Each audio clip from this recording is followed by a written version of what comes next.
Have you ever driven alone at night?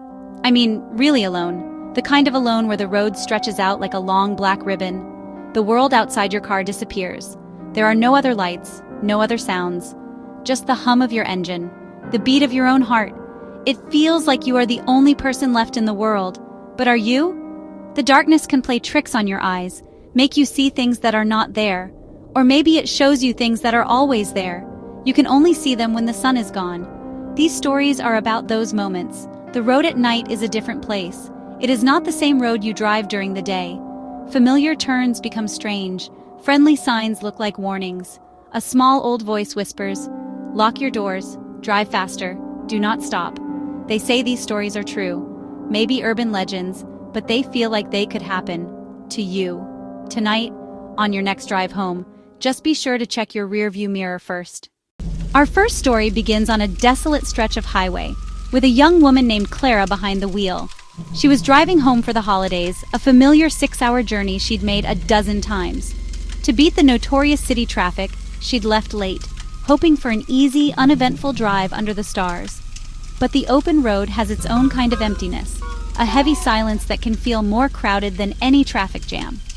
As the sun dipped below the horizon, the sky bled from a fiery orange into a deep, bruised purple, before finally surrendering to an inky, starless black. The world outside her windows dissolved into an endless void. For what felt like an eternity, there were no other cars. Just Clara, her engine's low hum, and the twin beams of her headlights slicing a fragile, lonely path through the oppressive night. She tried to fill the void with music, turning the volume up until the speakers vibrated. But the cheerful pop songs felt hollow, an unwelcome intrusion on the profound quiet. The silence felt watchful. Eventually the noise became a grating annoyance, and with a frustrated sigh, she shut it off. After 2 hours, headlights appeared far behind, 2 tiny stars in her mirror. At first, a flicker of relief washed over her, another traveler on this lonely road. But the relief was short-lived. The headlights drew closer, then held their position, a constant, unwavering presence. Minutes stretched into a quarter of an hour. The car never passed. It just hung back, a silent shadow tethered to her bumper. She sped up a little. They did too. She slowed down. They slowed as well. A cold feeling crept up her spine. Not a normal driver. This was a big truck. This was deliberate.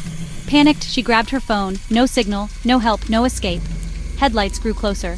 Who was behind the wheel? What did they want? Then, a glow, an exit, a town sign, gas, motel neon, lights, people, hope. She floored it. The truck roared after her. It was a race to the ramp. She blasted into a bright gas station, ran inside. "Lock the door," she cried. "There's a truck. It followed me." The truck pulled in and dimmed its lights. A tired, worried man stepped down and gently knocked. He pointed toward her car. Then she saw it, a dark shape rising in the back seat.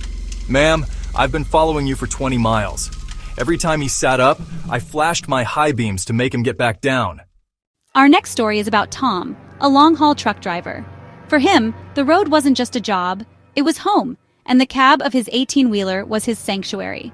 He'd spent countless nights like this, a solitary king in a rolling metal castle. He thrived in the solitude, the engine's rhythm a comforting heartbeat. He never felt scared out here. He felt in control. But on a desolate stretch of Nevada desert, where the sky was a star-dusted void, that feeling of absolute control began to unravel. It started with the radio. He'd been listening to a late-night talk show, the host's voice keeping the silence at bay. But then it began to waver, dissolving into a crackle before being swallowed by a sharp hiss of static. Annoyed, Tom spun the dial, searching for another human voice. But there was nothing, just an endless sea of white noise. He was about to turn it off when a sound snagged his attention. Not music, but a voice, faint and fragmented, swimming in the static. He paused, turning the volume up. The voice grew clearer, though still thin and distant. A man, not a broadcaster, just talking. Tom leaned closer. The words were laced with a shivering quality. "So cold, I can't find the road." A prank? A crossed signal? Tom swept the dial from one end to the other. Country, rock, even dead air. The voice was on every frequency, a ghost in the machine. "Where am I?" it whispered, the sound seeming to detach from the speaker and fill the cab. "It's so dark out here, so dark." With a decisive jab, Tom killed the radio. The sudden silence was deafening. Sleep deprivation, he told himself. The mind plays tricks. He felt foolish. Then the radio's light snapped back on. The power knob was still off, but the speakers crackled to life, louder this time, the static charged with a new, desperate energy. The whisper was gone, replaced by an urgent, raw plea. "Help me, please help me." The voice was no longer just in the speakers, it was in the cab. It felt like an unseen passenger had materialized beside him, a cold presence raising the hairs on his arms. He could almost feel a chill breath on his ear. His sanctuary felt like a cage. Tom was a practical man. He didn't believe in ghosts. It had to be interference. It had to be. But the voice continued, its words chillingly clear. "I'm lost," it said, a tremor of pain in its tone. "I crashed. I can't feel my legs." A cold dread washed over Tom. His hands trembled on the wheel as he scanned the vast, empty desert. No glint of metal, no flashing lights, no one. Then the voice changed, a flicker of hope in its tone. "Wait, the lights, I see headlights, a truck, it's coming this way." Tom's blood ran cold. He was the only vehicle for miles. The voice was describing him. "Please," it begged, a desperate sob. "Please stop, don't leave me here." Against his better judgment, Tom slowed the truck. He wouldn't stop completely. That felt like a step too far into this madness. But he had to look. He flicked on his powerful spotlights, flooding the landscape with harsh, white light. The beams sliced through the darkness, sweeping across the desert floor, checking the empty pull-offs. Nothing. No car, no person, not a single sign of an accident. Convinced it was a hallucination, he killed the spotlights and eased back onto the throttle. Relief washed over him. Then the voice spoke one last time, a whisper, quiet and defeated, filled with infinite sadness. "Oh, you didn't see me." And the radio went silent. The next 20 miles were the longest of Tom's life, the cab feeling colder and emptier than ever. He pulled into the first sign of civilization, a lonely, all-night diner. As the waitress poured his coffee, his eyes fell on a local paper on the counter, dated the day before. The headline seized the air from his lungs. "Fatal rollover on Highway 50. It happened on the same desolate stretch he had just driven. The article stated police were still searching for the driver, thrown from the vehicle on impact. Tom sat there, coffee growing cold, staring at his dark, silent truck. He wondered where the voice had been calling from, and if it was still out there, in the cold, forever waiting for a truck that would never stop.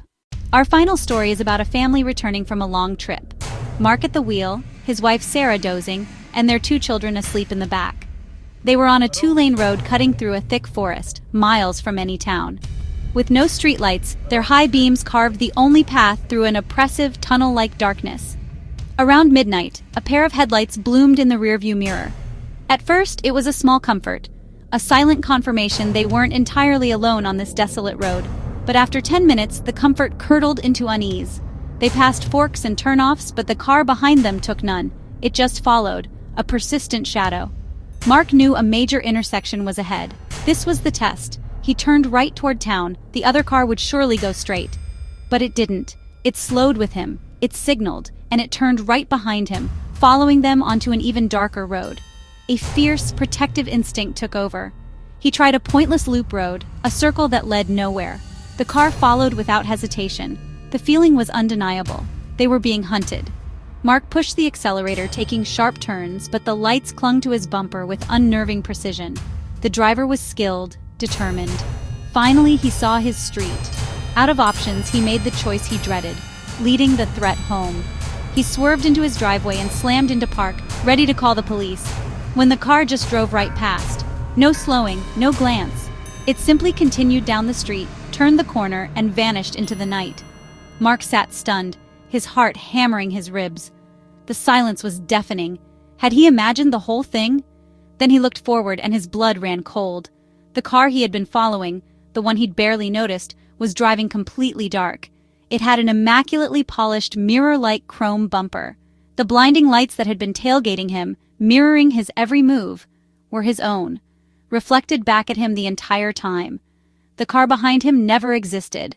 The terror was real, but its source was a phantom, a reflection no one thinks about until it turns a lonely road into their worst nightmare. The night holds a special kind of quiet, a quiet that makes small sounds loud and dark thoughts creep in. On the road in the dark, you move through a vast, indifferent world in a small bubble of light.